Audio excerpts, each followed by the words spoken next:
तो यूजीसी का विरोध क्यों कर रहे हैं, उसका क्यों कर रहे हैं, क्यों करना चाहिए, और कुछ लोग ज्ञान दे रहे हो ना कि जो यूजीसी का विरोध करना है वो पाकिस्तान चल जाए, बांग्लादेश चल जाए। तो सुन लो, यूजीसी का पहला विरोध इसलिए कर रहे हैं हम लोग कि क्या तुम लोग मान लिया, सरकार मान लिया कि हाँ सवर्ण समाज ही मतलब भेदभाव करता है, हाँ?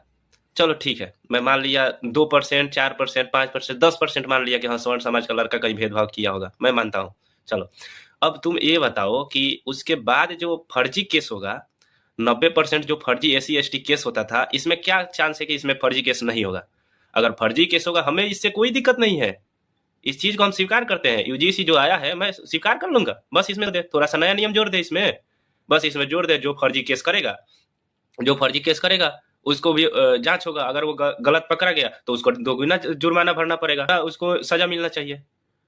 तो हम स्वीकार करते हैं इस चीज को, हमको कोई दिक्कत नहीं है।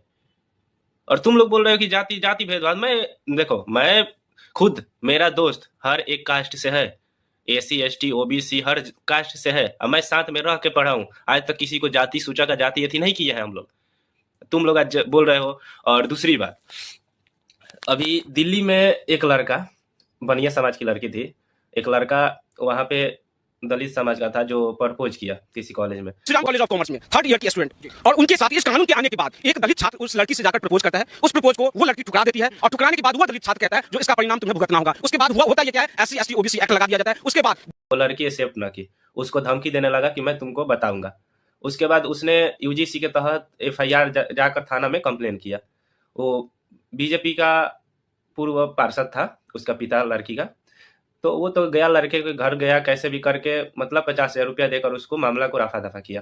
ये घटना है बिहार के खगड़िया का, जहाँ पहला क्लास का बच्चा, उस पे झूठा एसी एसटी लगाया गया है छेड़खानी का। पहला क्लास का बच्चा कितना साल का होगा भाई? खूब होगा 4 साल 5 साल, इससे तो ज्यादा नहीं होगा। अब वो बताओ, वो छेड़खानी किया है, उस पर छेड़खानी का केस लगेगा, उससे एसी एसटी लग जाएगा है? तो ये दुरुपयोग ना है तो क्या है? और एक केस है अशोक नगर का, जहाँ पे मतलब अपने पटीदार पे, जैसे पड़ोसी पे, उसने एसी एसटी एक्ट लगा के उससे पैसा लेने के लिए, वो फ्री का इलाज करने के लिए एसी एसटी एक्ट लगा गया। तो अब तुम बताओ क्यों हम लोग को दिक्कत ना हो? फर्जी एसी एसटी लगाओगे तो हमें दिक्कत क्यों नहीं होगा? पहले था एसी एसटी आया, उसमें हम लोग चुप रहे, चलो